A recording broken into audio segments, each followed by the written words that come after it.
Hi Hillcrest readers, it's Miss Miranda here. Today I have a story about Malala for you today.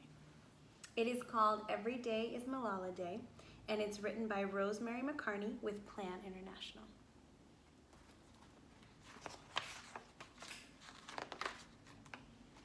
Who is Malala? And I'll read this long part here. Who is Malala? On October 9th, 2012, a 15-year-old girl on her way to school in Pakistan was shot in the head by a member of the Taliban. Malala had been speaking out in public about the right of all girls to have an education, something that the Taliban was against. They thought that shooting her would stop her campaign, but they didn't know how strong Malala was. She was flown to England for life-saving treatment, and she's recovered. Malala and two other girls who were wounded in the attack are attending school and living in England. She's actually still alive today. Malala is more determined than ever to work for every child's right to an education.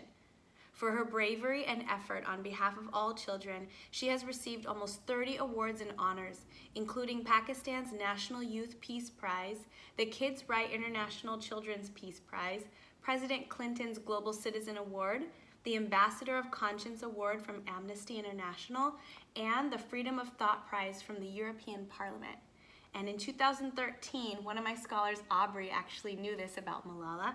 She said she's the youngest person to win an award, but she wasn't sure the name of the award. The name of the award, Aubrey, is called the Nobel Peace Prize. And in 2013, Malala was the youngest person ever nominated for the Nobel Peace Prize. And that's right here.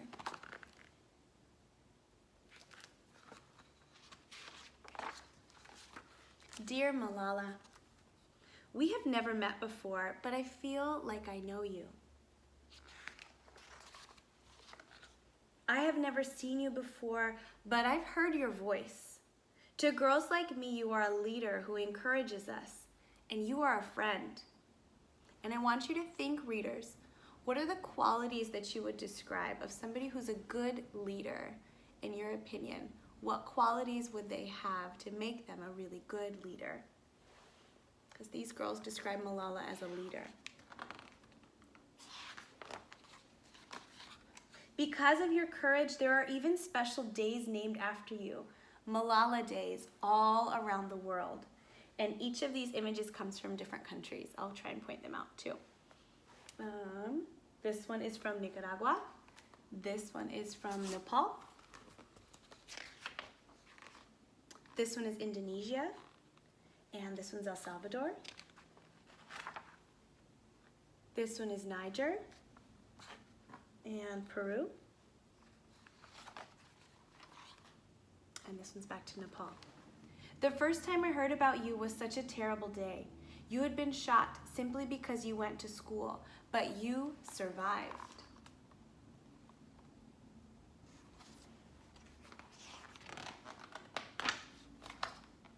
You still wanted to learn. You spoke up for yourself and other girls too. People everywhere wondered why it was so hard for girls to have an education.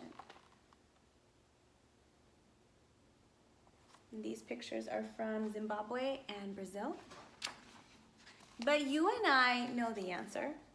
In many countries, bullets are not the only way to silence girls. This is from Myanmar and Liberia.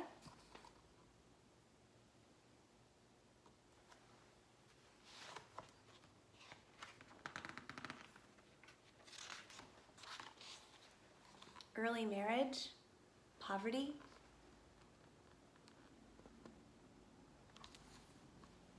That's the Philippines, and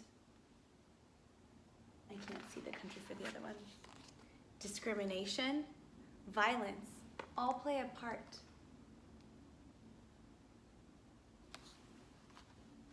Indonesia and Cameroon. But because you are a girl, you have shown the world that these things will not stop you. So think about, what word would you use to describe someone who doesn't let anything stop them from reaching their dreams?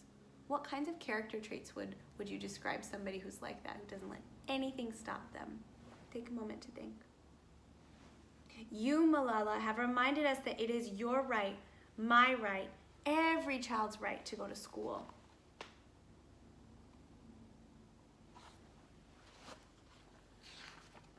These pictures are from India and Kenya. Instead of living in fear, we must shout for change. Malala spoke out when a lot of other people didn't have the courage to do so, and she risked her life for it, but she was a big upstander. Because I am a girl, I am writing to let you know that every day is Malala Day. Girls everywhere are behind you, and a lot of boys too. These pictures are from Paraguay in China. We are raising our hands with you, Nepal, as you represent all of us, Germany.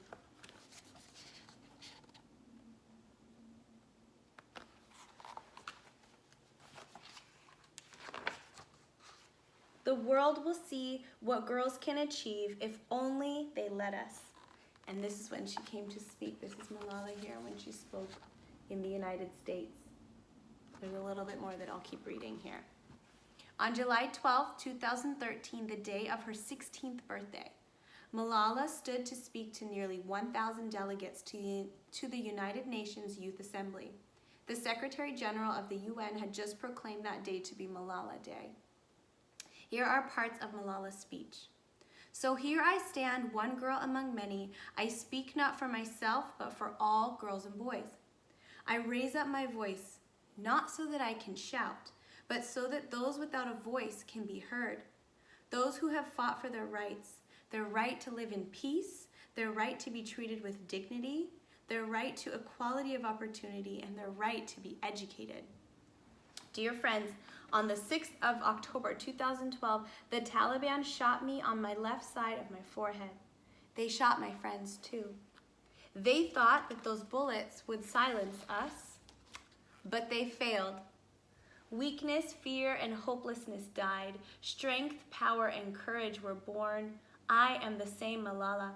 My ambitions or goals and dreams are the same.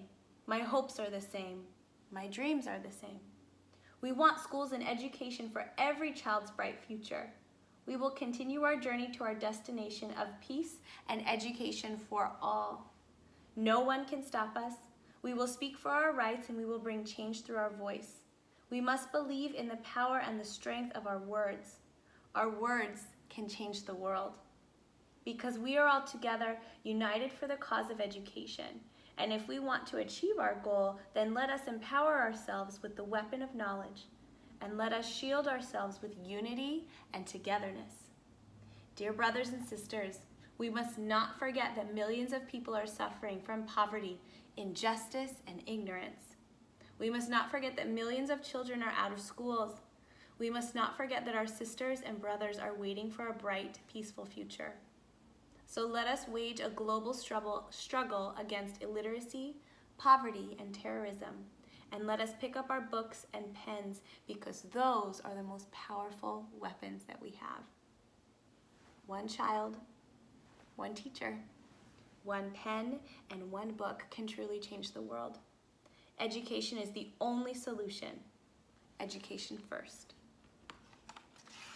So that was part of her speech.